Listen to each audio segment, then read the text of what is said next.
single core and a massive 6538 on multi-core. I mean, that's not just a little faster, that's almost double the performance. It's a night and day difference, and it really shows that the A16 Bionic is still very much a flagship level chip. So while the A56 feels smooth, the iPhone has a whole other gear of raw power under the hood. And that difference becomes clear when you push them.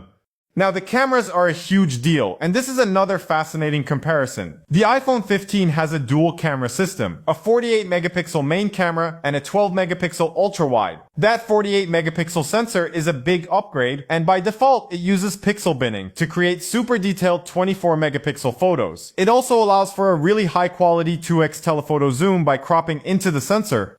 The Galaxy A56 has a triple camera setup, a 50 megapixel main, a 12 megapixel ultra-wide, and a 5 megapixel macro camera. On paper, that main sensor sounds similar, and it even has an extra lens for close-up shots. In good light, both phones take fantastic photos. The iPhone tends to go for a more natural, true-to-life look. The colors are accurate, and the processing is subtle. Samsung's photos are often a bit more vibrant and punchy, with higher saturation. It's a classic Samsung look, and a lot of people love it. There's no right or wrong, it's just a different style. When you zoom in, the iPhone's 2x in-sensor crop is surprisingly good.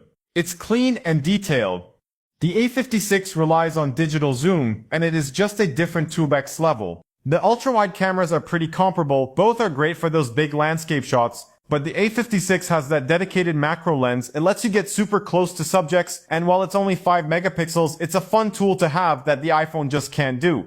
In low light, the iPhone's processing with Smart HDR5 and Deep Fusion really shines. It produces brighter, cleaner images with more detail. The A56 does a decent job with its nightography, but the iPhone's photos are generally a step above.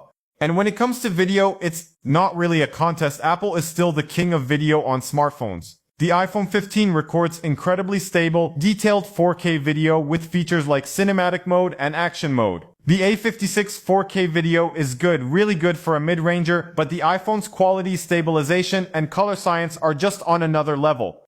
But here's where Samsung fights back: AI.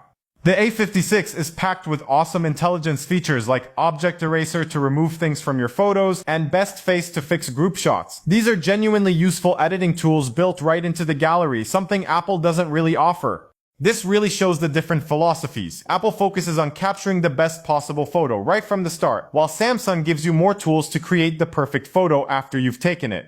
Okay, let's talk about the biggest religious war in tech, iOS versus Android, or in this case iOS 26 versus Samsung's One UI 8 running on top of Android 16. The iPhone 15 runs iOS, and you know the deal. It's simple, secure, and incredibly well integrated with other Apple products like Macs and Apple Watches. Apps are generally more polished and optimized. The Galaxy A56 runs One UI, which is Samsung's version of Android. It is packed with features and customization options. You can change everything from your lock screen clock to your system font. It has great multitasking features and a lot of genuinely useful AI tools baked in, which we'll get to. Some people find it a bit bloated, but I personally love the freedom it gives you. But the most important thing here is longevity. Apple is famous for supporting its phones for years, but Samsung has promised an incredible 6 generations of OS upgrades and 6 years of security updates for the A56. That means this mid-range phone will be getting updates until around 2031. This is a massive strategic move. It completely changes the value equation and forces us to ask a new question. If both phones are gonna last just as long, why pay double for the iPhone? It puts the A56 on par with the iPhone for long-term support, which is a huge win for Samsung.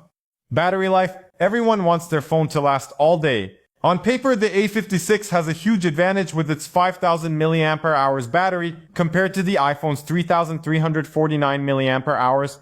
And in the real world, yeah, the A56 is a battery champ. I can easily get through a full heavy day and still have 20 to 30% left in the tank. For